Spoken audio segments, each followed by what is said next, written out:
안녕하세요. 핀 AI 사기 오늘 발표를 맡은 백승윤이라고 합니다. 지난 시간에 이어서 블랙 리터만 모델을 구성하는 다른 요소에 대해 알아보고 실제 종목을 가지고 파이썬 코딩을 하는 시간을 가져보도록 하겠습니다.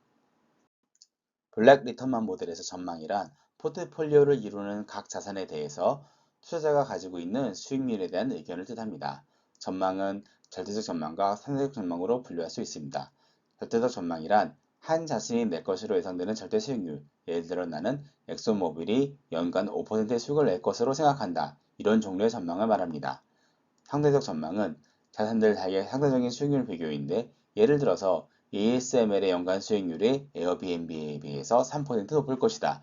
이런 종류의 의견을 뜻합니다. 이러한 전망을 가지고 뷰 벡터 Q를 화면에 보이는 것처럼 구성할 수 있습니다. 전망의 개수가 총 3개이기 때문에 3by 1의 행렬로 구성이 되고 각 전망의 숫자를 행렬을 이루는 각 행에 기입해주면 됩니다.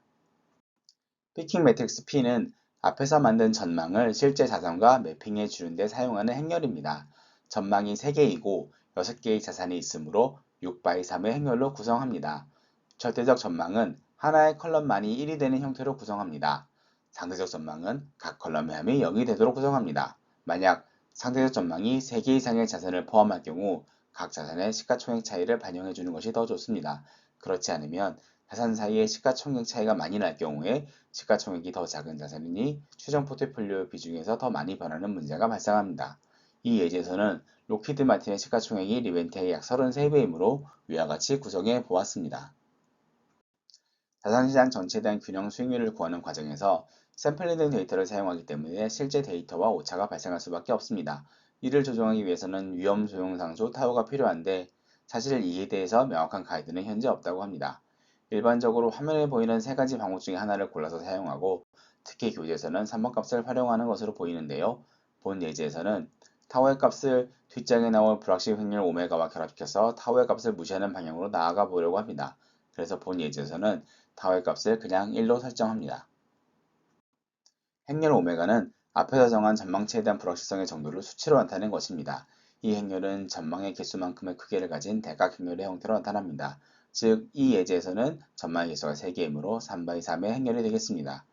대각 행렬이므로 대각선상의 항을 제외한 나머지 항은 모두 0입니다. 행렬의 각 원소가 0에 가까울수록 예상되는 오차가 작은 것이고 행렬의 각 원소가 1에 가까울수록 예상되는 오차가 큰 것입니다. 만약 개별 전망에 대한 컨피던스를 수치로 가지고 있다면 이를 직접 활용하는 것도 가능하지만 그렇지 않은 경우 포트폴리오의 각 자산의 공분사를 활용합니다.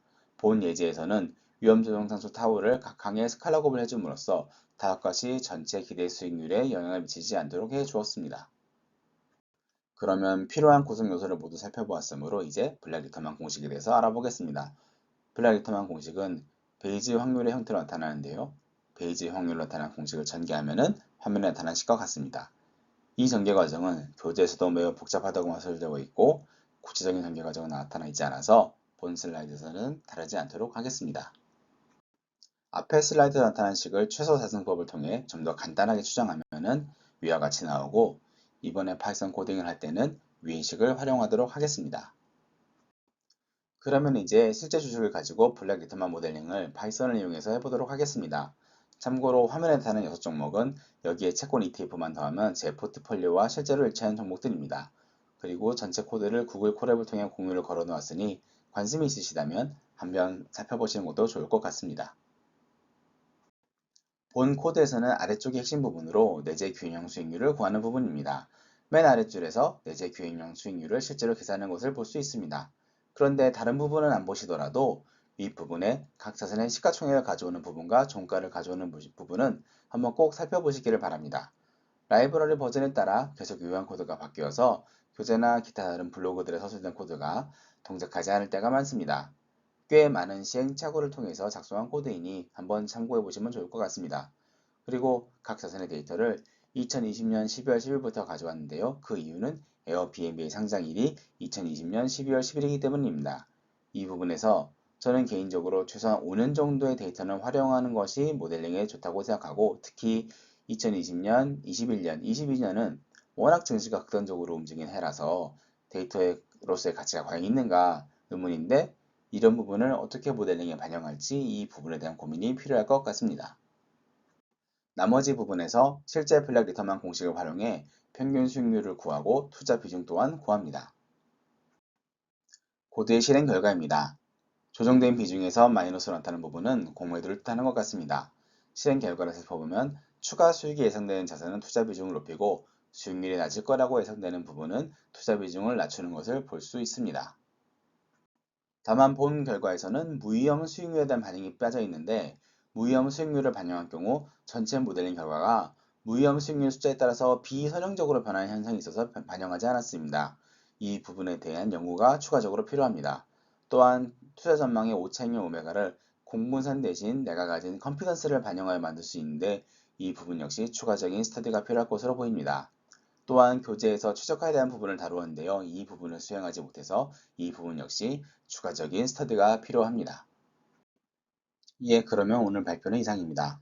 본 슬라이드를 만드는 데 참고한 웹사이트는 위와 같습니다. 그러면 들어주셔서 감사합니다.